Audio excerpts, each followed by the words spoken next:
بسم الله والصلاة والسلام على رسول الله وعلى آله وصحبه ومن والاه. ما زلنا في سلسلة تتعلق بالزواج، واليوم سنتحدث عن الحياة الزوجية. Donc on est toujours dans notre série de live qui est en lien, en rapport avec le mariage.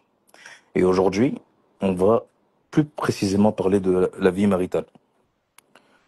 Donc في حياة الزوجية كما نعلم جميعا يوجد مراحل متعددة ومختلفة، وتحتاج إلينا وتحتاج إلى فهم والصبر والحكمة. Donc dans la vie maritale, il y a différents niveaux, différents degrés. Et on a besoin vis-à-vis de enfin, nous tous, hein, qu'on soit marié ou qu'on s'apprête à se marier, d'avoir de la sagesse, beaucoup de patience et surtout de la compréhension dans notre époque. Donc, dans les lives précédents, on a vu un peu tout ce qui touchait avant le mariage. Et dans le dernier live, on a vu le mariage, la cérémonie de mariage.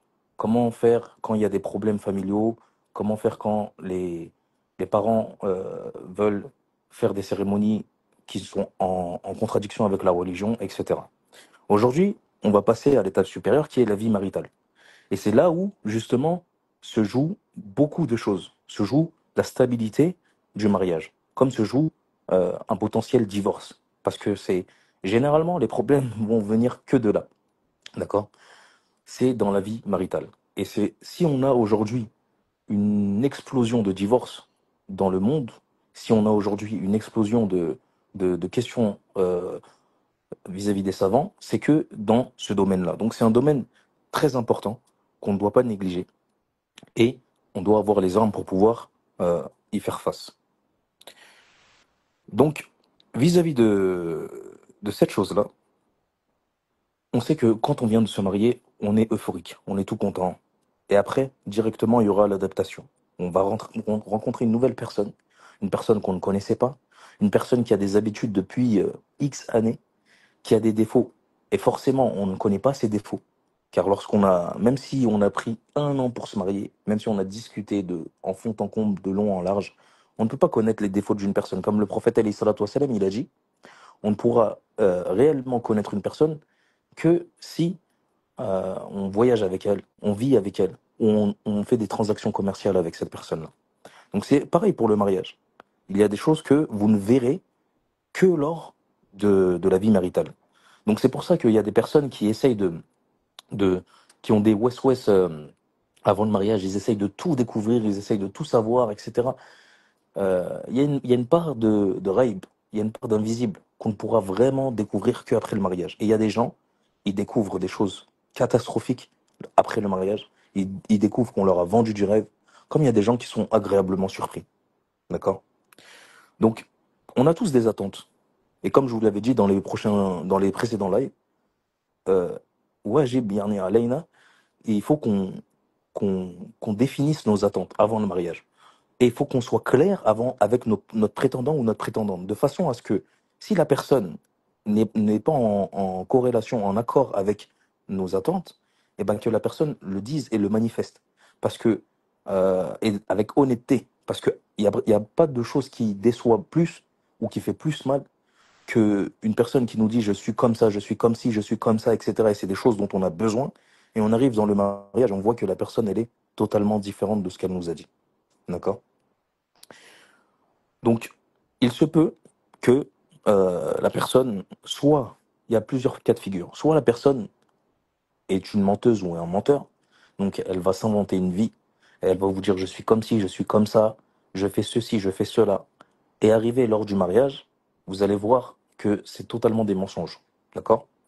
Ou alors il y a des personnes qui vont réellement penser ce qu'elles vous disent, ce qu'elles vous disent, d'accord? Mais en fait, eux-mêmes sont déconnectés de la réalité. Ils se pensent d'un certain type, ou elle se pense, par exemple, je vous donne un exemple. Le frère, il va penser que c'est quelqu'un qui aime la science, qui étudie, il va vous faire croire que c'est quelqu'un qui a un lien avec la science, mais vis-à-vis de lui-même, oui, il lit de temps en temps, il aime bien écouter des vidéos de savants sur YouTube, etc. Mais ça s'arrête là. Mais pour lui, dans sa compréhension, c'est ça avoir un lien et aimer la science. Alors que peut-être que vous, euh, la manière dont il vous a décrit cette chose-là, vous imaginez à quelqu'un qui prend des cours, qui écrit, qui révise, qui va vous enseigner, etc. Et quand vous rentrez dans le mariage, vous avez plein d'attentes et d'espoir, mais vous vous rendez compte que, en fait, c'est pas ça. Donc il faut vraiment faire la distinction entre la personne qui ment et la personne euh, qui ne se connaît pas elle-même vis-à-vis de ça. D'accord? Ensuite, comment faire vis-à-vis du fait si une personne comment dire, nous a menti, ou alors c'est mal évalué et on arrive dans le mariage et on voit que c'est totalement le contraire. Il faut faire preuve de rifq, de douceur, de ligne. Ne faut pas s'énerver, d'accord? Il faut pas s'énerver, sauf si vraiment on voit que c'est des mensonges clairs, d'accord? Et il faut essayer de gérer cette chose-là parce que généralement, vous avez déjà consommé le mariage. Vous êtes déjà dans un engagement qui fait que il y a des personnes qui ne peuvent pas revenir en arrière, surtout vis-à-vis des sœurs. Donc, si la personne était une personne qui ment totalement, là, il faut bien faire attention, il faut bien distinguer, il faut essayer de voir, il faut demander à cette personne des comptes vis-à-vis de ces choses-là et voir, parce que quand on commence sur des mauvaises bases, ça peut être très problématique pour la suite. D'accord? Mais si c'est une personne qui s'est mal évaluée, qui pensait certaines choses de lui, par exemple un homme qui se disait, qui dit oui, moi je suis un homme qui aide ma femme, mais lui il pensait à des petites choses, alors que elle s'est imaginée qu'il allait l'aider clairement euh, dans les tâches ménagères au quotidien, alors que lui, il se disait j'aide ma femme si par exemple elle est enceinte dans sa tête, si elle est enceinte, si par exemple elle a trop mal au ventre à cause de ses menstrues. Yani, c'est là dans ces cas-là où yani, c'était conditionné à certains cas de figure. Mais elle s'est dit non, lui c'est un homme qui va m'aider au foyer, on va s'entraider, etc. Donc à partir de ce moment-là, si on voit qu'il y a des choses différentes, des divergences dès le début du mariage, il faut faire preuve de douceur, Inch'Allah. Et c'est très important de poser les bases du respect, les bases de la confiance, les bases de la discussion. Parce que il y a beaucoup de frères qui, au début du mariage, lorsqu'il y a des problèmes, ils laissent par exemple certaines choses passer. D'accord? Ou comme des sœurs, hein. Tu vas laisser des choses passer. Ou même une sœur, ça vaut pour vous aussi. Vous allez laisser des manques de respect. Vous allez laisser des mots qui ne conviennent pas, etc.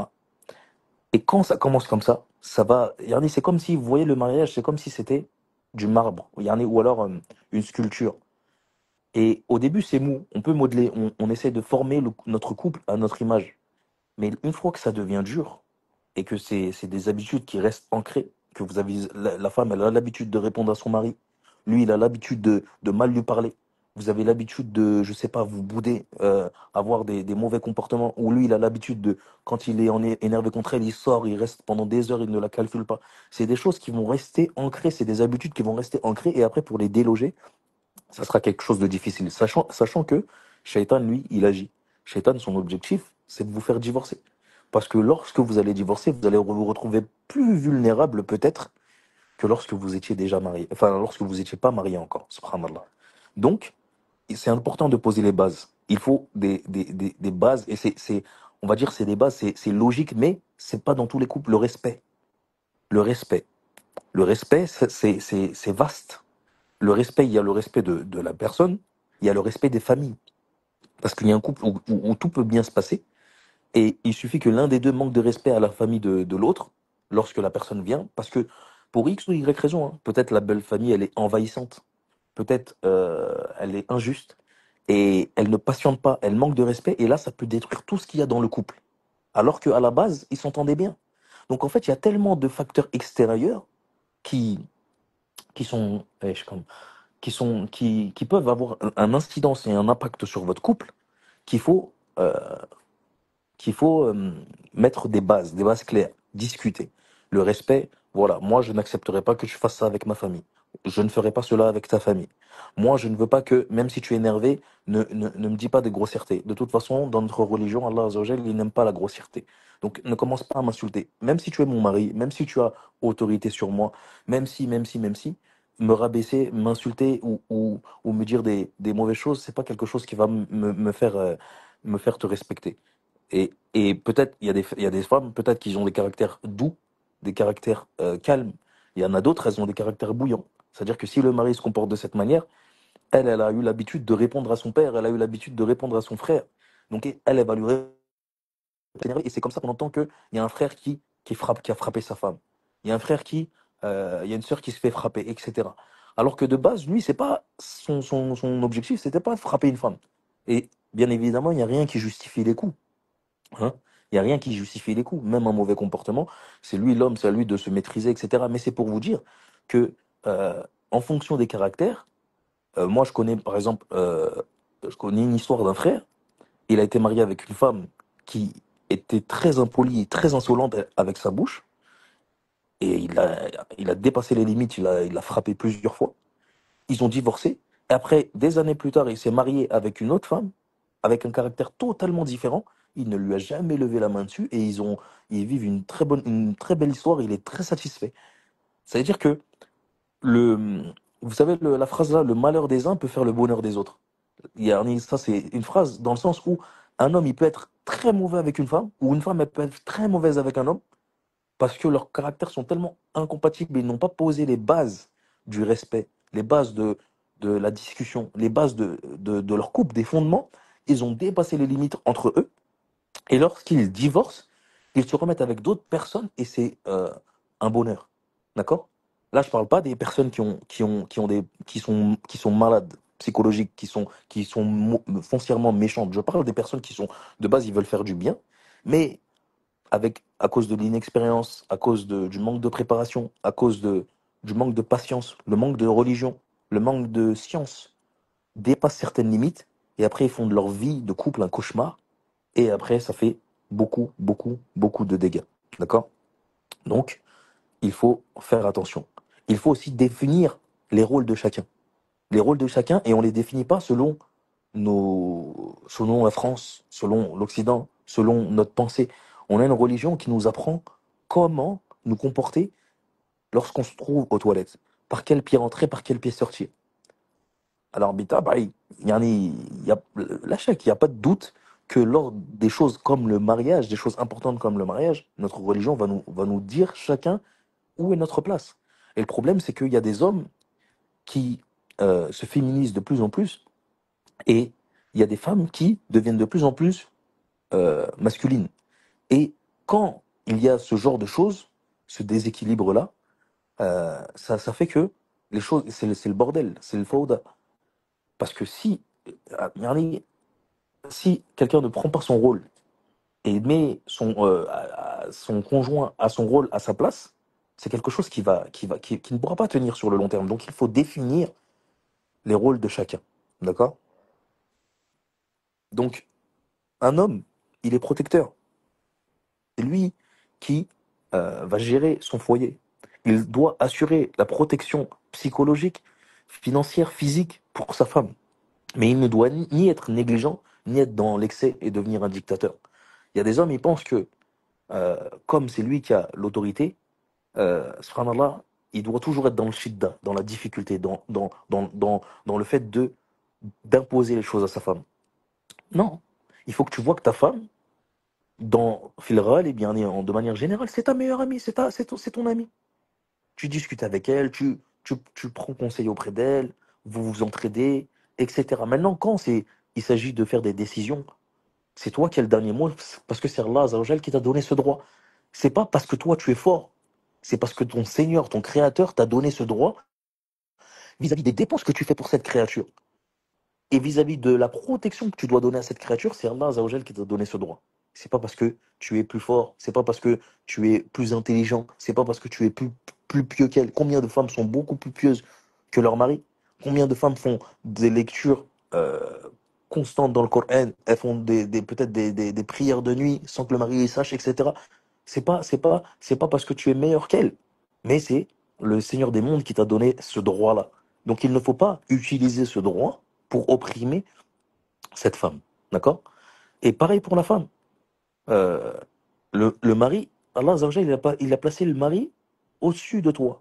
Mais pas pour te rabaisser, pas pour euh, t'opprimer, etc.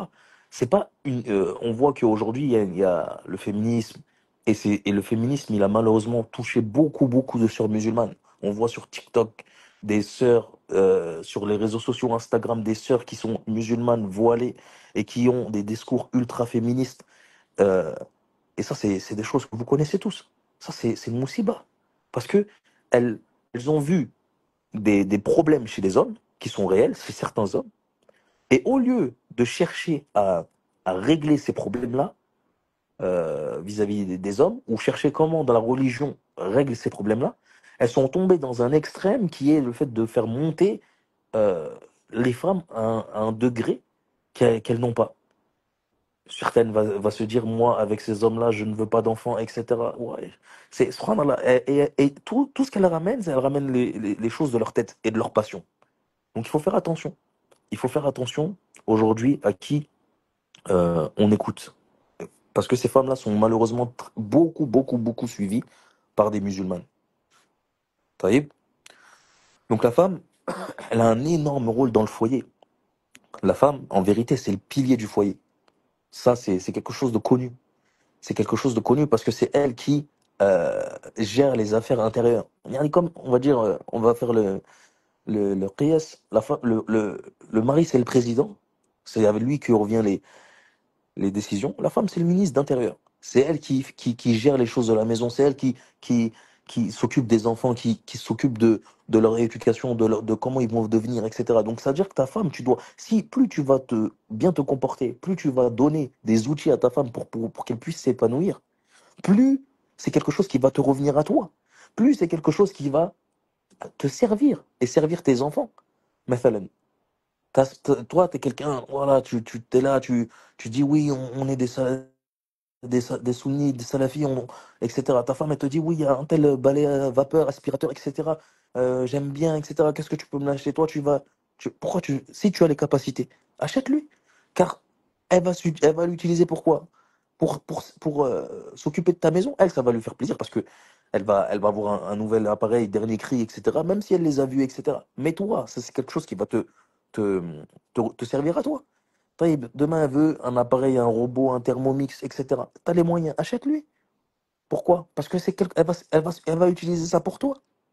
Donc, pareil pour beaucoup, beaucoup de choses qui sont liées à la vie maritale. Plus tu vas faciliter ta femme dans son être, dans sa sécurité, dans sa stabilité, dans les choses dont elle a besoin, plus c'est toi qui vas gagner au final. D'accord? Et la femme, l'homme, il n'a pas besoin, c'est lui qui est le pourvoyeur terrestre de la famille. Il n'a pas besoin que d'autre chose que la tranquillité. Il y avait euh, une femme, elle a dit à sa fille, parmi les salafs, soit pour ton mari comme une esclave, et tu feras de lui tout ce que tu veux. Il n'y en a plus ton mari, tu es soumise à ton mari, plus après, avec douceur, tu peux en faire ce que tu veux.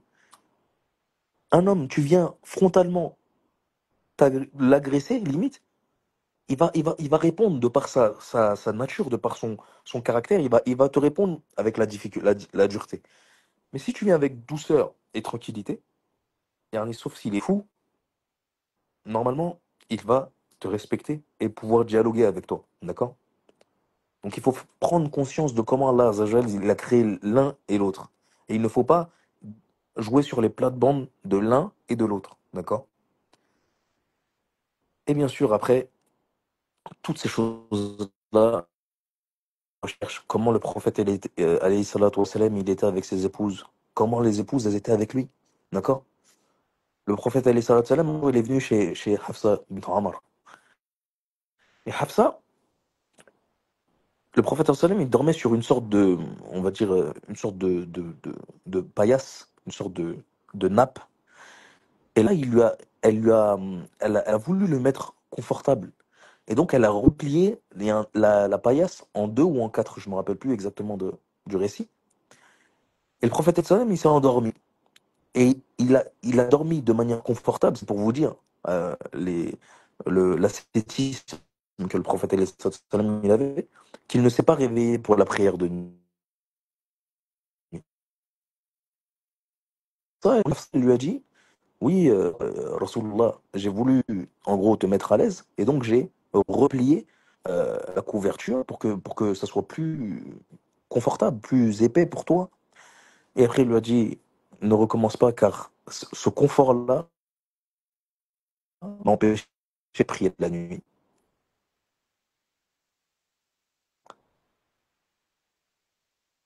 Taïb Salam, ça c'est pour Allah, c'est pas mon cher. Qu'est-ce qu'on peut retirer comme morale de cette histoire? C'est que sa femme, qu'est-ce qu'elle a voulu faire? Elle a voulu le mettre à l'aise. Elle a voulu le faciliter, pour lui donner le meilleur pour qu'il soit, pour qu'il soit mieux. Donc, plus, comme je disais tout à l'heure, l'homme, s'il met bien sa femme, il la met dans des conditions bien, il se bat pour elle, il lui achète, etc., des choses pour la faciliter. Taïb, normalement, la femme aussi, elle met bien son mari. Un homme, qu'est-ce qu'il aime quand l'homme y rentre? Il n'a pas à demander qu'est-ce qu'on mange, qu'est-ce qu'on boit. Euh, comment c'est beau quand un homme il rentre chez lui, sa femme, elle lui a déjà préparé ou elle est en train déjà de préparer ce qu'il va manger. Parce que cette femme, elle a cherché à connaître son mari. Elle sait ce qu'il aime. Elle sait les plats qu'il aime. Elle sait à quelle heure il a faim. Elle s'est intéressée à lui. Vous voyez? Parce que lui, voilà, il lui a acheté cet appareil, par exemple le Thermomix. Il lui a acheté ses affaires.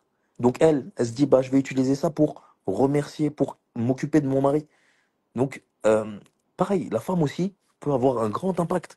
Elle sait que son mari, voilà, il travaille, il a une tenue de travail, elle va lui mettre son linge au propre, elle va s'occuper, elle va euh, lui repasser son linge, etc. Il sera propre au travail, il va sentir une plus-value dans le mariage. Comme la femme, elle va sentir une plus-value. T'as vu? Vous avez, subhanallah. Une femme, elle est chez son père. Là, elle a un mari qui vient, qui l'apprend, qui la met dans sa maison. Elle a sa maison à elle. Elle a les clés de sa maison. Elle a son nom sur sa boîte aux lettres. Fahmt. Il lui achète des ustensiles, il lui achète des robots, il lui achète des choses, il lui fait sa décoration. Il y a des frères, et moi j'en faisais partie, hein, qui ne faisaient pas attention à ces choses-là. Moi, vraiment, nous les hommes, on est un peu voilà, déconnectés parce que c'est pas des choses, les parures, les décorations, c'est pas des choses qui nous intéressent, et il faut dire la vérité. Très, très rares sont les hommes qui sont intéressés par ces choses-là. Taïb. Mais la femme, Allah Azza wa Jalla, il l'a créée comme ça. Et plus elle est dans un confort, plus elle est épanouie. Et c'est comme ça, c'est sa nature. Taïb, eh ben, elle, tu lui fais profiter de la vie maritale. Parce que chez elle, chez son père, peut-être elle dormait dans une chambre. Peut-être qu'elle dormait avec ses sœurs. Peut-être que la cuisine, elle pouvait pas faire ce qu'elle voulait. C'était pas sa cuisine, c'était la cuisine de sa mère. Là, tu vas lui donner un appartement, ça va être chez elle. Ça sera elle, la reine. D'accord? Donc, elle va pouvoir s'épanouir. Taïb, elle va avoir une plus-value dans le mariage. Là, on parle vraiment de dunya, là. Hein, on viendra sur le din après, mais là, on parle de dunya. Donc, si ça va être quelque chose qui va lui faire du bien. Bah, elle aussi, si elle est intelligente et si elle est reconnaissante, elle va aussi chercher à améliorer ta situation. Peut-être que chez ta mère, euh, tu, tu devais euh, peut-être laver ton linge. Peut-être que tu devais, je sais pas, peut-être que tu n'avais pas le confort que tu avais. Peut-être que ta mère ne pouvait pas parce qu'elle était déjà au service de ton père. Ou peut-être qu'avec la vieillesse, elle ne pouvait pas s'occuper de toi lorsque, comme tu étais petit. Là, cette femme, elle va venir, elle va s'occuper de toi, elle va te faciliter la vie. Taïb, le but, c'est de s'apporter, se faciliter. Lui en s'occupant d'elle et elle en s'occupant de lui avec les moyens qu'ils ont chacun, d'accord? Maintenant, euh, vis-à-vis de... Il faut faire attention quand même à ne pas euh, attendre de l'autre, c'est-à-dire comment je vais vous dire ça? Il faut faire attention à ne pas vouloir imposer à l'autre ce que l'islam ne lui a pas imposé, d'accord? C'est-à-dire que le prophète, alayhi salam, il aidait sa femme, d'accord? Mais maintenant, est-ce que ça veut dire que le mari, il doit faire du 50-50 dans le ménage, et il doit s'occuper de la maison comme une femme, etc. Quand on continue le hadith, on voit que Aïcha a dit, il s'occupait de ses affaires, il s'occupait de ses affaires. C'est-à-dire que, en fait, le prophète sallallahu alayhi wa sallam, il faisait en sorte de ne pas être une charge pour sa femme.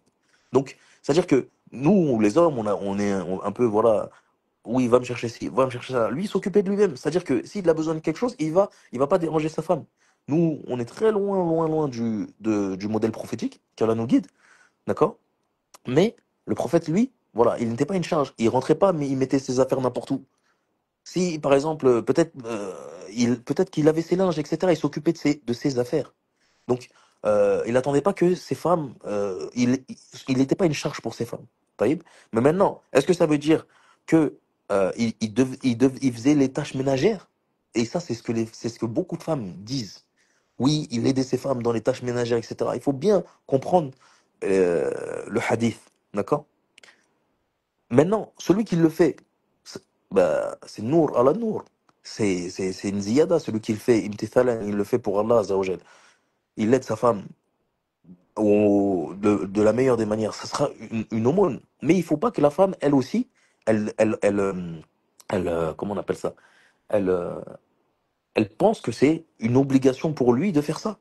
D'accord? Ou alors, par exemple, la femme, il y a des femmes, elles pensent que c'est une obligation. C'est- Par exemple, elles vont lui faire des reproches. Yani, c'est pas elles vont lui dire, oh, j'aimerais que. C'est différent. J'aimerais qu'on voyage, j'aimerais qu'on fasse un voyage, et tu ne m'as jamais fait de voyage, tu ne me fais pas de voyage, etc. Des reproches.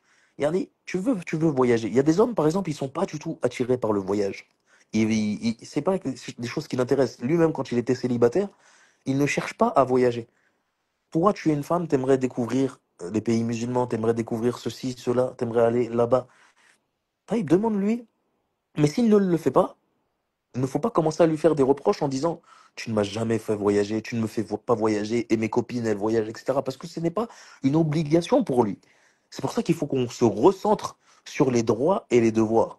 Et il faut qu'on ait des bons comportements lorsqu'on veut quelque chose, on cherche à lui demander et pas à lui faire des reproches comme s'il avait eu un manquement. Taïb. Donc, pareil, l'homme, tu as ta femme.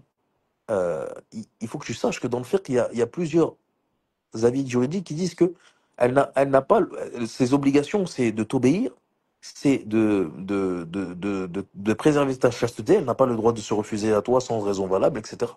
Mais il y a beaucoup d'écoles juridiques qui disent que, ou des savants qui disent que elle n'a pas l'obligation, par exemple, de te servir, de te faire tes 3 repas par jour, etc. Bon, il y a d'autres écoles qui disent le contraire. Et après, en fait, toutes ces choses-là, elles reviennent au urf, et elles reviennent aux us et coutumes d'un pays. Par exemple, dans certains pays, c'est comme ça, c'est connu que la femme, elle s'occupe de la maison, elle s'occupe de toi, etc. Dans d'autres, peut-être moins. Taïb. Euh, Toi, tu dois pas la servir.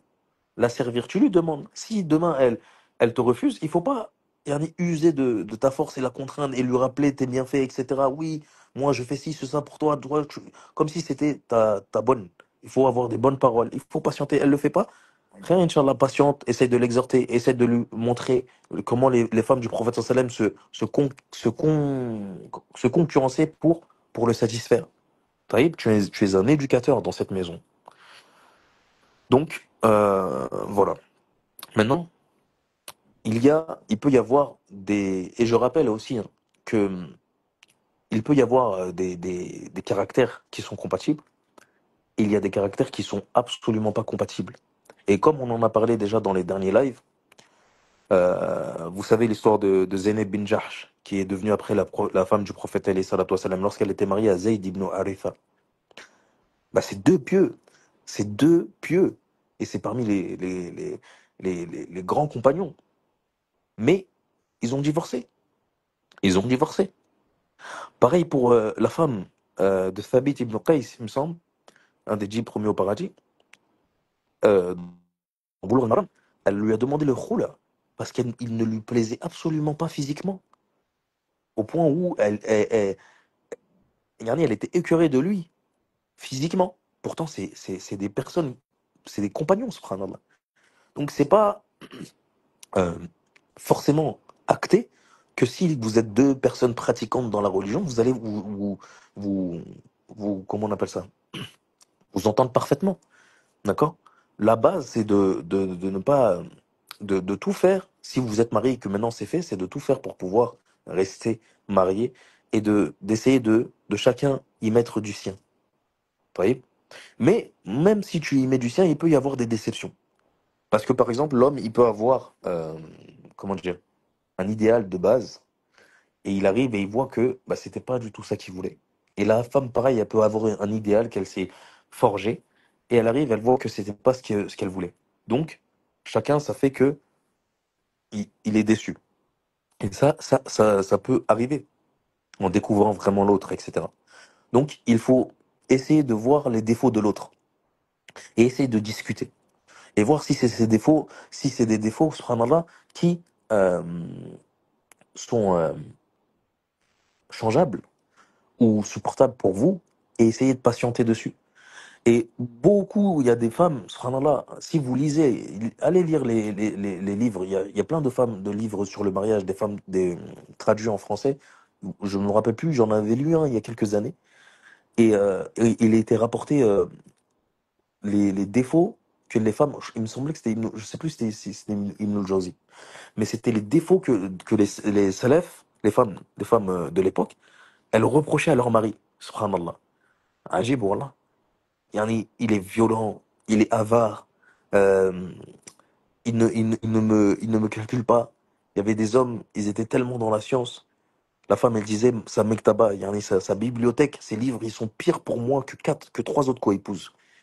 Yani, c'est pour ça que on se dit, ouais, les femmes, elles se disent, oui, etc., les salafs et tout, mais c'est pas, il y avait aussi c'est des hommes. Il y avait aussi parmi eux des personnes qui avaient des mauvais comportements. Peut-être des comportements que vous n'aurez pas pu supporter, vous, à l'heure actuelle. Donc il faut avoir de la rahma pour vos époux. Euh, et pareil pour nous, les hommes. On se dit toujours, oui, les salafs, les femmes salafs, etc. Taïb, bien sûr, il y avait une, euh, une piété plus forte, mais il y avait aussi certains comportements que peut-être que nous, on n'aurait pas pu supporter aujourd'hui. Taïb, comme par exemple l'histoire où Aïcha, radiallahu anha, elle a été jalouse. Ça, c'est une histoire qui est connue. Elle a été jalouse parce que sa coépouse, elle lui a envoyé un plat, alors que le prophète, alayhi salatu wassalam, il était chez elle avec ses invités. Taïb, elle est venue, elle a, devant les gens, elle a cassé un plat. Vous vous imaginez? Un frère d'aujourd'hui, et moi je me mets dedans. Notre épouse, yani, notre épouse, elle sort, elle prend le plat devant des frères, elle casse, et elle part. Le prophète alayhi salatu wassalam, il a ramassé cela. Il s'est excusé, il a dit, votre mère a été jalouse. Qu'est-ce que nous, on aurait fait? Qu'est-ce que nous, on aurait fait aujourd'hui? Donc, il faut patienter. Et c'est très facile à dire, mais dans la pratique, c'est plus difficile.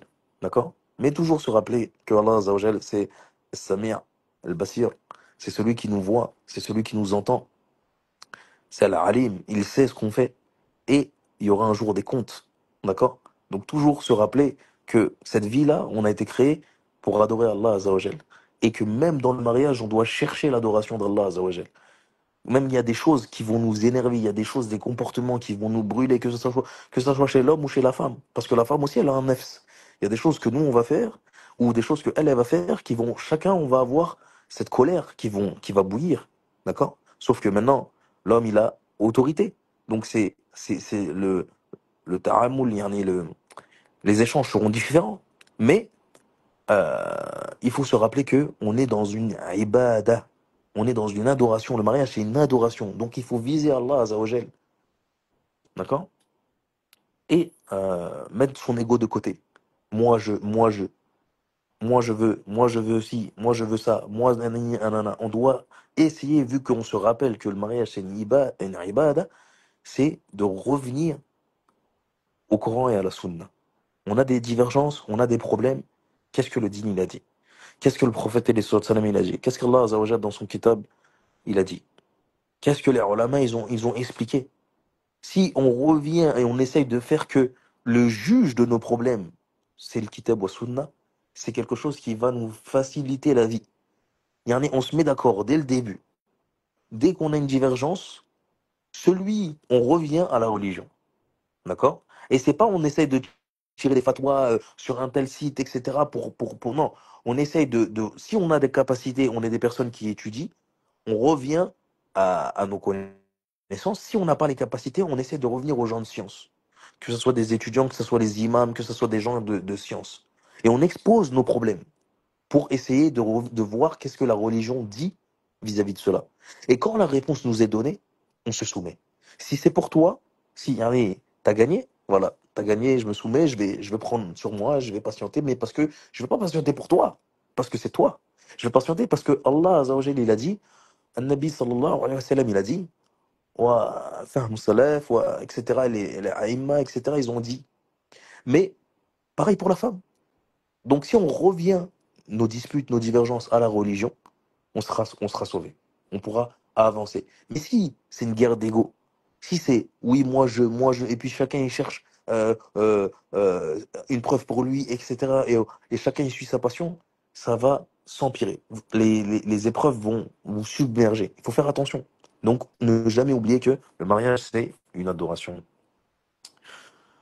Ensuite, pour pouvoir être stable, alors, il y a deux choses. Il y a des couples, ils sont tellement fusionnels. Il y a deux aspects. Il y a l'aspect dunya et l'aspect din, d'accord?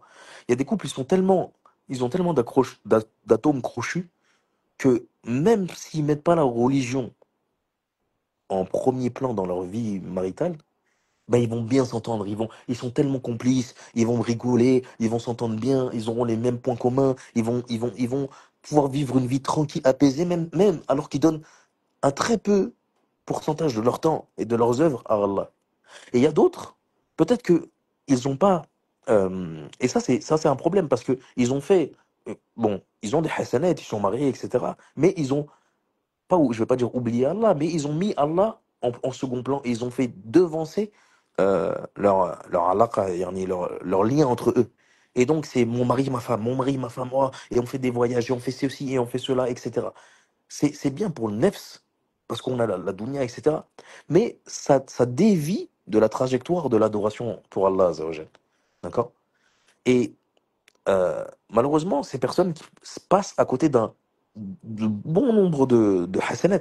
Parce que combien de couples sont mariés depuis des années et c'est très rare les fois où ils se sont euh, levés ensemble pour prier, pour lire, pour faire des œuvres. Ils ont, par exemple, pendant Ramadan, essayé que l'homme il fasse des courses. La femme, elle vient, elle cuisine et ils vont distribuer des plats aux jeûneurs ou à des pauvres ou à des SDF, etc. Il y a tellement de khayr à faire ensemble, mais dunya, shaitan, euh, la paresse, tous ces choses extérieures font que nous, notre couple, on se concentre que sur nous. On va se poser, on va allumer les infos, on va regarder la télé, mais on va se parler, etc. Mais il n'y a pas de religiosité, en fait. Donc ça, c'est les couples qui sont que dans la dunya. Et puis, il y a d'autres couples qui sont moins euh, compatibles, on va dire, de manière dunyaoui, mais que ils ont tous les deux un objectif religieux. Et ils vont se tirer l'un et l'autre vers la religion, vers l'adoration d'Allah, vers l'ihsan. Et ça, il n'y a pas de doute que c'est ce qui est voulu dans le mariage. Parce qu'Allah, Azza wa Jal, même la pomme que tu manges, il l'a créée à la base pour que tu l'adores, pour que tu le remercies, pour que tu te soumettes, que tu te dises, Subhanallah, il a créé cette pomme, etc. Que tu fasses du dhikr. C'est pas juste pour que tu manges et que tu après ça aille aux toilettes. Taïb, il a créé, dans toute chose qu'il a créée, tu peux en faire une adoration, subhanallah. Le simple fait que le soleil, tu sors dehors, il fait chaud, ça te réchauffe, tu te dis, ah, subhanallah, tu médites sur Allah, tu le remercies d'avoir créé le soleil, etc. Wallah, tu peux faire de toute ta vie entière une adoration. Même quand tu dors, comme c'est connu, tu mets une niya pour te ressourcer, te requinquer. Tu es en adoration. Même quand tu fais l'acte sexuel avec ta femme ou avec ton mari, quand tu as un rapport, si tu mets la niya de faire cela pour te préserver, de t'aider à baisser le regard, pour satisfaire Allah Azzawajal dans le fait d'avoir fait cela dans le licite et non dans l'illicite, pour essayer d'augmenter la communauté du prophète alayhi salatu wassalam, même dans l'intimité, vous vous rendez compte? T'as des hasanats. Mais si tu le fais juste par shawa, par désir, bah, Allahu alam, de ce que tu gagnes. Donc, il faut pas passer à côté des choses religieuses. Vous pouvez faire de votre vie maritale euh, une adoration entière. Mais il faut être conscient, il faut être réveillé, il faut se le rappeler. Taïb. Et bien évidemment, il y aura des conflits. Il y aura des conflits lors de la vie maritale. Et les conflits, la base, c'est que euh, yani tasturu, tu caches, tu mets un sitar entre tes problèmes et les autres personnes. Il y a que vous deux. Les choses entre vous, ça reste entre vous deux. Taïb. Quand il y a beaucoup de femmes aujourd'hui, elles ont des problèmes, et même des hommes maintenant, c'est devenu aussi les hommes, il y a des problèmes, et ben, ah, je vais raconter ceci à ça là. Je vais raconter, et ça, mais bon, la base, c'est que ça, c'est plus chez les femmes. Elle va raconter les problèmes qu'elle a à toutes ses copines. Et c'est même pas pour chercher une sœur qui connaît sa religion, qui va venir lui donner des conseils religieux. Non, c'est pour se vider, comme si elle a besoin de plusieurs psychologues. Donc oui, il se passe ça, ah moi je me sens pas bien en ce moment, il me fait ça, etc. Sachez que quand vous faites ça, vous faites des péchés, mes sœurs. Vous faites des péchés. Vous dévoilez les choses sur comment on appelle ça, sur le mari, sans sa permission. Et peut-être qu'il y a des choses, des mauvais comportements qu'il a eu, ou alors des choses euh, qu'il n'a pas fait pour vous, et que votre copine va se permettre de donner un avis, et va peut-être mépriser votre mari, ou le voir le diminuer, et peut-être qu'elle va en parler à son mari à elle. Oui, regarde, le mari d'une telle, il n'a pas fait ça pour elle, ou il ne l'a pas soutenu à ce moment-là, il n'a pas fait ceci, il n'a pas fait cela. Et après, ce mari-là, il va commencer à se dire, ouais, ce frère, il est bizarre. Il y a des conséquences, subhanallah. Venir et euh, dévoiler les secrets sans faïda comme ça pour juste se confier à des copines, ça, c'est pas permis, religieusement parlant. Et je pense pas que si le mari, il était dans la même pièce que vous serez en train de parler de lui, comme ça, à votre copine. Non, vous attendez qu'il sorte, qu'il aille à la mosquée, qu'il aille au travail, qu'il soit pas là. Et là, vous déversez tout ce que vous avez à déverser à votre copine. Elle est où la faïda? Est-ce que votre copine, c'est une personne de science qui va vous aider, qui va vous tirer vers le haut? Taïb. Maintenant, il y a des cas où, bien évidemment, la femme qui craint de faire un mal, qui a besoin de conseils, qui veut se... Si elle va, elle s'oriente vers des copines à elle qui ont du digne, qui ont étudié, qui ont de la sagesse pour la calmer, pour la tirer vers le droit chemin, c'est louable. Mais il est connu que la majorité des personnes, elles veulent juste vider leur sac. Et il faut faire très attention à ça. Et maintenant, c'est ce que je disais, les hommes, ils sont devenus aussi comme ça. Beaucoup d'hommes, ils ont des problèmes avec leurs femmes, ils vont raconter à leurs copains, ils vont raconter à leurs amis, etc. Ça, wallahi, parmi les salafs, ils acceptaient même pas qu'on connaisse le nom de leur femme. Ils disaient un tel. Ils acceptaient même pas ça. Il faut avoir de la jalousie. Il faut avoir de la jalousie. Parce que le dayouf, il va pas rentrer au paradis. Toi, tu racontes ci et ce, ça, et des choses, etc. Et jusqu'à il y a des frères, ils se confient. Oui, ma femme, elle ne me donne pas assez. À chaque fois, elle me refuse. Regardez, c'est une humiliation. Comment tu peux arriver à ce stade-là? Sauf si c'est vraiment un ami proche à toi qui veut te donner des conseils, etc. Bien évidemment, qui va te tirer vers le bien. Mais si tu fais ça, un, deux, trois, yani ta mouroua, ton intégrité va chuter, subhanallah. Donc il faut faire attention. Et ça, c'est quand c'est les amis, c'est une chose. Mais quand c'est la famille, c'est encore pire. Parce qu'il y en a qui vont, surtout des femmes qui sont proches de leur mère et qui vont raconter des choses, etc. Yannick, tu racontes des choses à tes parents, ou même des frères qui sont proches de leur mère, ils vont raconter des mauvaises choses de leur femme à leurs parents. Mais les parents, ils vont prendre directement parti pour leur enfant. Et ils vont avoir une mauvaise image de quoi? De, de, de l'enfant. Enfin non, de l'épouse ou de l'époux. Et ça va être, ça, c'est des choses qui peuvent s'accumuler. Et après, vous allez vous réconcilier, vous allez consommer, vous allez être bien, etc. Mais le parent à qui vous avez confié la chose, il aura une dent contre votre mari ou contre votre femme. Donc il faut faire attention. Et c'est arrivé à Abu Bakr. Et le prophète, alayhi salatu wassalam, et Aïcha, ils se disputaient, et ils l'ont appelé, il est passé par là, et puis ils l'ont appelé pour qu'il fasse entre guillemets l'arbitre. Et ils se sont réconciliés. Et après, Abou Bakr, un jour, il repasse par là et il voit qu'ils sont là, ils sont en train de profiter. Et il dit, ah, vous m'appelez quand ça va pas, mais quand vous êtes bien et vous mangez, vous m'appelez pas. Taïb. Ça revient à ça.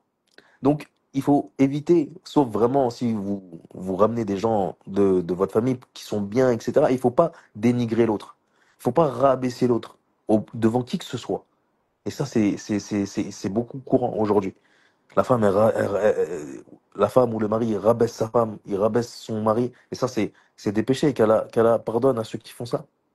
D'accord? Faut faire attention vis-à-vis de toutes ces choses-là. D'accord? Et ensuite, le mariage, en définitive, c'est une vie de sacrifice. La femme, elle sacrifie son corps, elle sacrifie ses années, elle sacrifie beaucoup de choses pour le mari. Le mari aussi, il sacrifie de son temps, de son argent pour cette femme. Il y a des sacrifices des deux côtés. Et le but, c'est pas de chercher qui se sacrifie, parce qu'aujourd'hui, on est dans une compétition homme-femme, malsaine, féminisme, ou je sais plus c'est quoi l'autre mouvement là, extrême des hommes là, mais qui revendique euh, le fait de rabaisser les femmes, etc.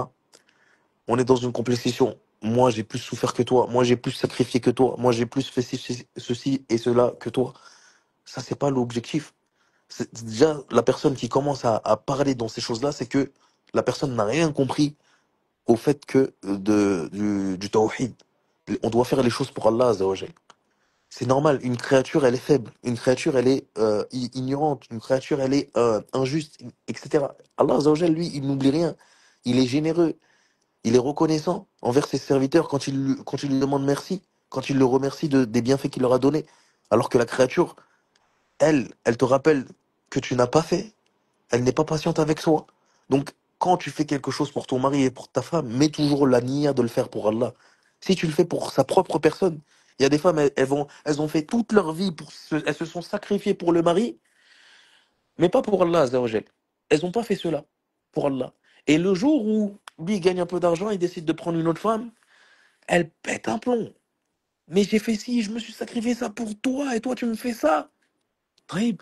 Si elle aurait fait ça pour Allah, Azza wa Jal, elle aurait cultivé son lien avec Allah, ça lui aurait fait mal, bien sûr. Ça, c'est quelque chose qui lui fait du mal. Et on va faire un live sur cela, sur التعدد, sur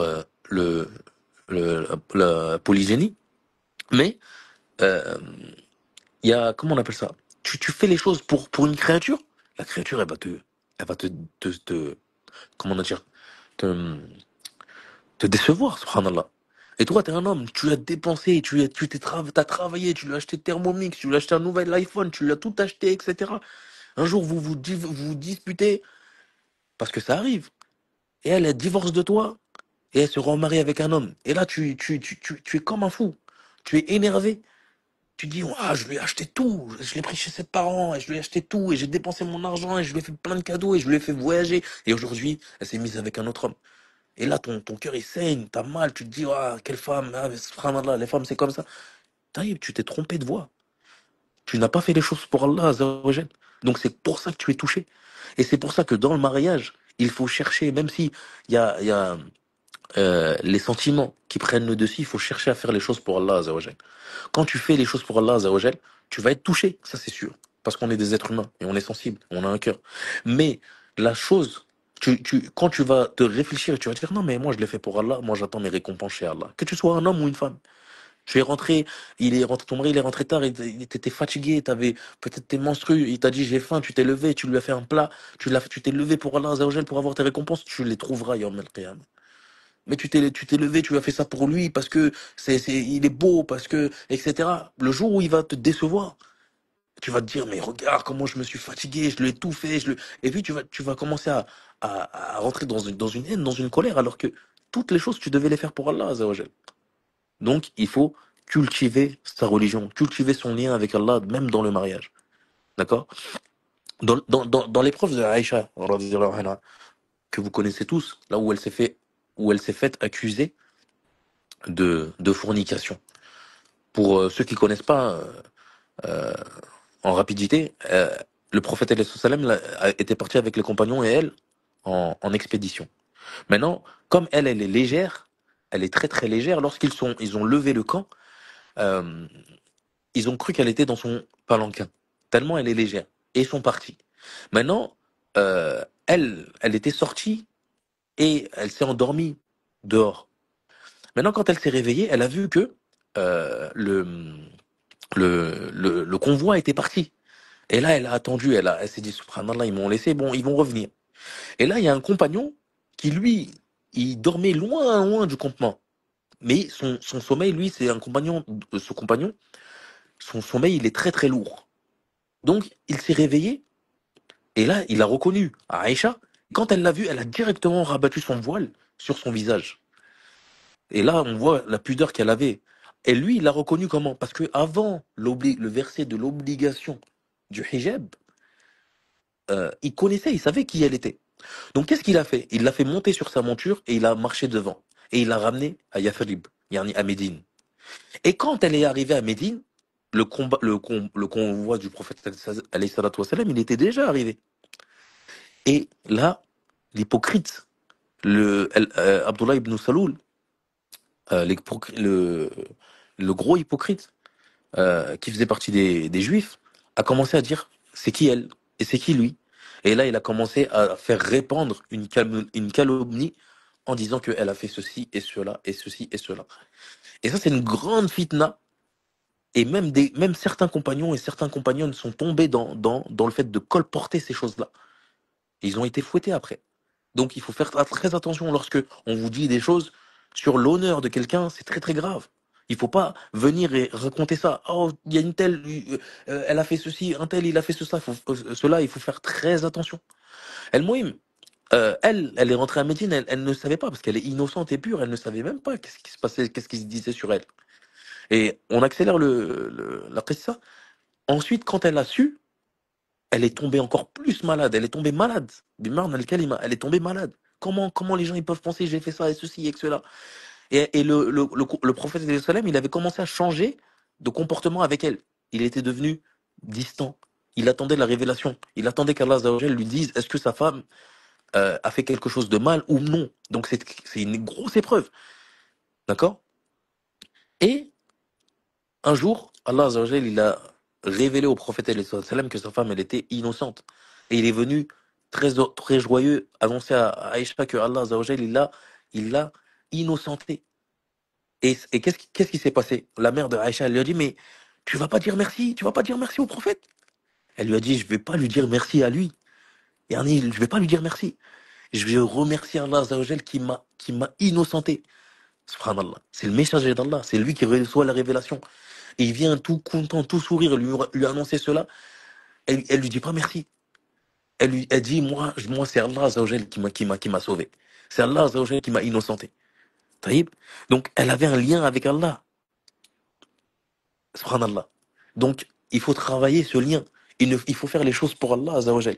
Et il ne faut pas faire les choses pour la satisfaction de la créature, parce que la créature peut vous décevoir. Et il y a des gens qui sont ingrats, ou il y a des gens qui ne le font peut-être pas exprès, mais qui peuvent le devenir. Donc, en définitive, la vie maritale, si je dois résumer, elle peut très bien se passer comme elle peut mal se passer.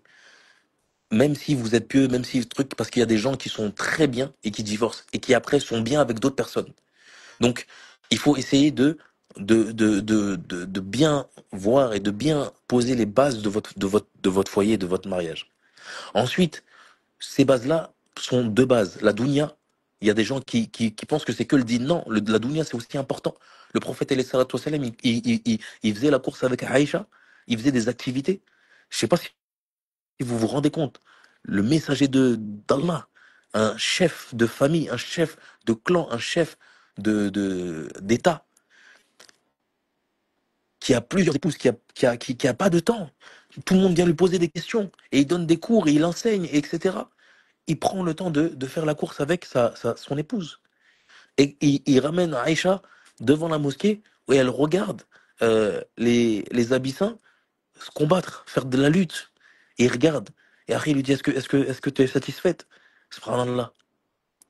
Il passe du temps avec elle. Il lui donne de l'importance. Donc, il y a des frères aussi, ils sont trop dans, oui, la dounia, tu aimes trop la dounia. Bien sûr, les femmes, elles aiment la dounia.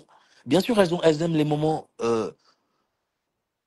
avec l'époux, à discuter, à faire des activités. Donc, il y a deux ailes. Il y a la dounia, il y a le din. Il faut pas jouer l'extrémiste. Nous, on suit les salafs, on délaisse la dounia. La dounia, c'est quelque chose, Allah Azza wa Jalla, il a créé ça pour nous. Pour qu'on puisse en profiter, pour qu'on puisse le remercier, qu'on se rappelle de lui, des bienfaits. Que ce soit les vêtements, que ce soit les animaux, que ce soit tout. Tout a été créé pour nous, a été assujetti pour nous, pour qu'on puisse se rappeler d'Allah. Mais il faut bien l'utiliser. Et il ne faut pas la délaisser et vouloir faire les assets alors que euh, on ne peut pas supporter de passer une semaine sans manger du sucre. Hein. Donc voilà. Se rappeler que il faut avoir un équilibre dans la dunya et que la dunya elle a été créée pour l'au-delà, pour se rappeler l'au-delà. Et il faut cheminer dans le din pour Allah Azzawajal ensemble et euh, ne pas être ingrat et toujours faire les choses pour Allah Azzawajal pour ne pas être déçu. D'accord? Mais bien évidemment, c'est plus facile à dire qu'à faire parce que lorsqu'on aime, lorsqu'on est avec une personne avec qui on se sent bien, eh ben on a tendance à faire. C'est comme pour les enfants, par exemple, on fait les choses machinalement, on fait les choses juste parce qu'on aime la personne, on aime notre enfant, donc on va se sacrifier. Même dans ça, même quand vous avez des enfants, cherchez à faire les choses parce que lorsque l'enfant il va grandir. L'enfant aussi peut être, euh, il peut être ingrat. Vous vous êtes sacrifié pour lui, etc. Il fait un choix qui vous déplaît totalement. Et ben là, à ce moment-là, si vous avez fait les choses pour lui, voilà. Si vous avez fait les choses pour Allah, c'est quelque chose qui va vous rendre le, la chose plus facile, l'épreuve plus facile pour patienter. Wallahu a'lam. Alors la première question, c'est est-ce que les contrats de mariage sont obligatoires? Non, les contrats de mariage sont pas obligatoires. Il y a des gens qui veulent faire un contrat pour mettre des conditions euh, alors qu'ils en ont pas forcément besoin. Les contrats sont là pour mettre des choses que vous savez que vous en avez besoin pour votre vie. Et c'est très important de le faire quand vous avez des choses actées que vous savez que vous en avez besoin. Mais s'il n'y a pas de besoin, il n'y a pas besoin de faire un contrat. Oui, barakallahu fik. La deuxième question, c'est comment faire pour gérer la différence d'évolution de chacun dans le mariage? Changement de perspective de vie, etc. La différence, c'est une très très bonne question parce que c'est des problèmes qui arrivent. Combien de frères que je connais ou de sœurs même se sont mis avec une personne et eux ils ont eu une croissance exponentielle dans leur foi et ils ont commencé à vraiment se mettre dans la religion et leur conjoint ou leur conjointe euh, est resté à un stade très basique et là il y avait euh, une absence de tawazun, il y avait une absence d'équilibre entre les deux. Bah ça c'est problématique parce que généralement ces genres d'unions se finissent souvent par un divorce. De moi, de mes connaissances, hein, de ce que moi je sais. Donc il faut pour la personne qui essaye qui chemine, qu'Allah Azza wa Jalla, il a facilité de cheminer vers le haut, faut qu'elle essaye tout simplement de tirer son conjoint ou sa conjointe vers le haut avec elle. Parce que vous êtes deux dans le bateau. Et il faut pas faire preuve d'égoïsme. La guidée, elle vient d'Allah. Ce n'est pas par votre propre force. C'est Allah Azza wa Jalla qui vous a rajouté de la lumière. Et cette lumière, vous pouvez vous en servir que pour vous, mais vous pouvez aussi vous en servir pour votre conjoint, etc. Et si vous essayez de le faire et que la personne n'est pas réceptive, la personne n'est pas du tout enclin à vouloir s'améliorer, à vouloir avancer avec vous dans la religion, là, c'est autre chose. Et généralement, là, à partir de ce moment-là, c'est qu'il y a un problème. Mais il y a des personnes qui cheminent et cheminent, entre guillemets, tout seuls. Ils avancent, ils avancent, ils avancent, ils avancent. Et à aucun moment, ça leur vient à l'idée de proposer à leur conjoint ou à leur conjointe d'avancer ensemble. Et arrivé à un certain stade, c'est là où ils ont fait certaines choses, ils sont arrivés à un certain niveau, et là ils voient que leur conjoint est toujours au niveau de base, et là ils commencent à s'éloigner. Ils commencent à, Shaitan il joue aussi avec eux parce que Shaitan il veut le divorce. Et là vous commencez à diminuer vos sentiments et vous vous dites que il fait pas d'efforts, elle fait pas d'efforts, etc., etc. Alors que qu'est-ce que vous avez fait pour l'aider? Qu'est-ce que vous avez fait pour l'aider, subhanallah? Il y a une question qui avait été posée à Cheikh Suleiman al-Ruhaili, sur une femme, c'était soit Cheikh Suleiman ou soit Cheikh Fawzan, j'ai un doute là. Mais c'était un homme qui était marié avec une femme ils se sont connus, ils avaient tous les deux une foi entre guillemets faible, et lui, il a évolué, et elle voulait toujours pas mettre le voile, d'accord? Il lui a dit qu'est-ce que je dois faire, est-ce que je dois divorcer, etc.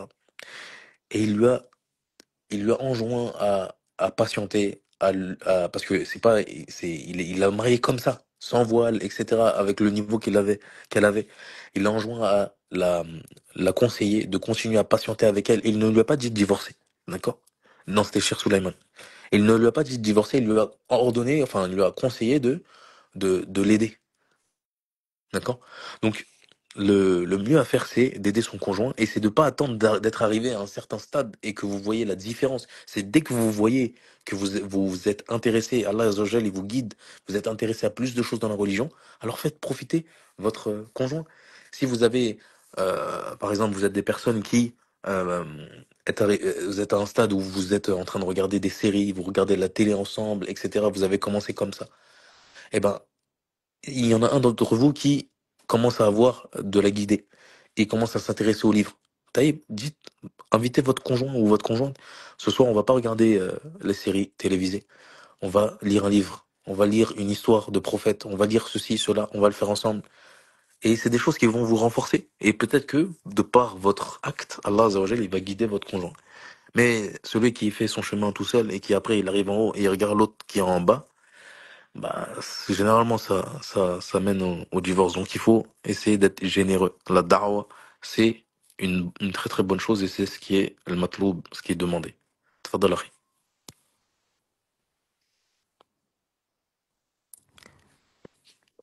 Alors, seconde. Hop. Pour toi, combien de temps faut-il limiter le temps d'échange avant de se marier? Euh, y a pas, et le temps d'échange, ça ça revient en off. Ça revient à vous, ça revient aux familles. Il n'y a pas de limite religieuse. Maintenant, moi, avec mon expérience, aujourd'hui, je suis contre les mariages précipités. Je suis contre les mariages où on se pose quelques questions, on se marie, les familles ne se connaissent pas, il n'y a pas eu d'assises, et généralement, c'est le cas, malheureusement, des sœurs converties. On en reparlera ultérieurement. Mais les mariages rapides, de cette manière-là, euh, avec l'expérience que j'ai, moi, je trouve pas que c'est une bonne idée pour nous, les gens de France, parce que bah il y a beaucoup de divorces dû à à cette précipitation. Maintenant, euh, il faut quand même échanger, parce que le mariage, c'est quelque chose où c'est un lourd engagement. C'est un engagement qui va vous toucher vous et qui peut toucher toute votre descendance et qui peut vous toucher vos familles, etc. Donc, si vous faites les mauvais choix, ça peut avoir des impacts. Une femme, elle peut faire un mauvais choix et se retrouver comme dans une prison. Un homme, il peut se faire un mauvais choix et se retrouver choqué et perdre vraiment beaucoup de choses, etc. Donc, euh, faut prendre son temps, mais toujours rester dans les échanges utiles, pas tirer la corde, tirer le temps du mariage pour parler des choses que vous pourrez parler dans le mariage. C'est quoi ton plat préféré, tous ces trucs-là, ça c'est des choses qui n'ont pas d'utilité et ce n'est pas des choses qui vont vous servir, c'est des choses que vous pouvez, c'est de la connaissance, c'est de faire connaissance que vous pouvez faire dans le mariage. Donc il faut, à la hasab yani, faut voir, il faut essayer de craindre Allah dans vos échanges. تفضل أخي. Alors, un frère m'a proposé de se voir rapidement sur un quai de gare. Est-ce que c'est normal? Car, en gros, il a été pressé de me voir et j'ai pris ça comme un manque de respect. Euh, il y a plus, il y a des personnes qui prennent comment dire, comment dire, les cas de, comment je peux dire ça? Les cas exceptionnels, on va dire, voilà, euh, des choses à faire tout le temps. C'est-à-dire qu'il y a des cas où, dans certains cas, il y a quelques fatwas qui permettent de se voir à l'extérieur juste pour voir si on se voit, etc. Mais il y en a qui, malheureusement, essayent de faire de cela une base. Alors que c'est pas une base. La base, c'est que tu vas la voir chez son père. Soit tu l'as déjà vu au préalable parce que c'est une personne de ton entourage ou c'est une personne dont qu'on t'a décrit et on t'a dit voilà, c'est une fille de tel endroit et tu t'es renseigné, t'as été la voir en secret et elle le sait pas. Soit elle le sait, Et là, tu organises une rencontre entre familles. Tu organises une rencontre de manière euh, dé- euh, officielle. Donc moi, je trouve que c'est pas du tout une bonne chose et que les filles, les sœurs ne devraient pas accepter ce genre de choses-là. Ne devraient absolument pas accepter ce genre de choses-là. Sauf euh, cas de force majeure euh, et avec autorisation du tuteur et avec elles sont avec une tierce personne, elles ne vont pas lui parler, etc. Mais de manière comme ça, à la sauvage, à la va-vite, euh, il va te voir et puis après, en fait, une femme, elle peut être blessée, c'est elle qui perd en fait, une femme qui accepte ça. Tu sais, lui, il vient te voir à la gare comme ça, euh, il te voit, tu lui plais pas, bon, il arrête de te répondre, salam alaikum, désolé, tu m'as pas plu. Là, tu sais que c'est toi qui vas souffrir. C'est toi qui vas souffrir. Tu vas directement savoir que tu ne lui plais pas et peut-être que tu vas te rabaisser dans ton estime de soi, etc. Alors que s'il vient, il passe par la porte, vous faites un échange avec la famille, il vous échangez des questions-réponses, etc. Vous échangez vos modes de vie, vos visions de la vie, etc. Et qu'à la fin, il dit, bon, moi, vis-à-vis de cet échange, j'ai pas été apaisé, alors que ça se trouve, c'était vis-à-vis du physique, bah, tu seras moins, tu te sentiras respecté et tu seras moins touché par cela. Bien évidemment, ça c'est des choses plus contraignantes pour les frères. Mais un frère, si c'est un bonhomme, il va se comporter, il voudra se comporter avec toi comme il voudra qu'on se comporte avec sa fille. Et je pense pas qu'un homme qui a un minimum de pudeur ou de virilité voudrait qu'il y a des hommes qui viennent comme ça et que sa fille, dans son dos, donne des rendez-vous à la gare et pour se voir comme ça c'est pas acceptable. Donc voilà. Non, on va prendre encore quelques questions. Alors, comment patienter et quelle attitude à adopter face au conjoint pardon, qui à chaque dispute dit donne-moi mes droits, c'est mon droit, alors qu'il ne respecte pas les nôtres. Euh, lui demander de, enfin c'est, Allah, Mousta'an. Lui demander de craindre Allah, Azza wa Jal. Ne pas, donnez-lui vos droits. Donnez-lui, parce que vos droits, les droits que lui il a sur vous ne sont pas conditionnés au fait qu'il vous les donne ou qu'il vous les donne pas de manière générale. D'accord? C'est-à-dire que, sauf dans certains cas. D'accord? Sauf dans certains cas. Mais de base, la base, c'est que vous, ce n'est pas, il ne faut pas répondre à une injustice par une injustice. Donc, si lui, il a des droits sur vous, vous lui donnez pas les droits pour sa propre personne. Parce que lui, il n'est personne. Il est votre mari, certes, il y a un tarim vis-à-vis de ça, etc. Il faut le respecter. Mais c'est pas lui votre divinité. C'est Allah Azzawajal. Donc lui, continuez à lui donner les droits. Déjà comme ça, il n'aura pas il ne pourra pas vous reprocher quoi que ce soit. Vous aurez continué vous aurez continué votre rôle, même si c'est quelque chose de difficile. C'est pour ça qu'il faut le faire pour Allah Azzawajal. Ensuite, invoquez Allah Azzawajal de changer son cœur, de changer son comportement, en disant à votre Seigneur, voilà, moi je continue de lui donner ses droits pour toi. Ayez une relation, une proximité avec votre Seigneur et faites des invocations. Et ensuite, une fois que vous lui donnez ses droits, etc., et que que c'est lui le seul fautif, eh ben, conseillez-le, parlez-lui, dites-lui, rappelez-lui des droits que vous avez envers lui, enfin qu'il a, oui, que vous avez envers lui, et de se rappeler qu'il sera questionné et d'essayer de lui parler non pas en confrontation, mais avec douceur, et lui dire mais pourquoi tu me fais ça? Si demain on a une fille et que il faut essayer des fois de toucher son cœur dur si demain on a une fille et que elle se marie, c'est ta fille, et que son mari fait ça, est-ce que tu seras content? Bah moi, je suis celle qui va porter ta fille. Pourquoi tu voudrais pas pour moi les mêmes droits que tu voudrais pour ta fille? Il y a qu'un fou. Si une femme elle vient et lui dit une parole comme ça, qui va continuer en disant, en voulant ne pas lui donner ses droits. Il y a qu'une personne qui a un problème et qui est profondément égoïste, etc. Maintenant, en fonction des droits que la personne ne veut pas vous donner, bah, si ça marche pas après les conseils, faites intervenir vos familles, faites intervenir votre tuteur, faites intervenir des gens de sa famille afin de le raisonner. Voilà. Après. Alors, euh,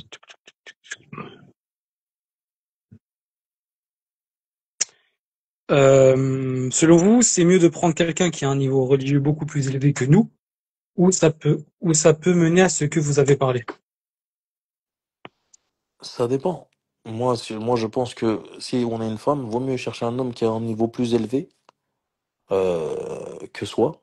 Maintenant, si on est un homme, une femme aussi qui a un niveau plus élevé, vaut mieux la chercher. En fait, euh, le prophète sallam, il a recommandé de se marier pour la piété. Et la piété, ça englobe la relation avec Allah, ça englobe aussi la science et sa mise en pratique.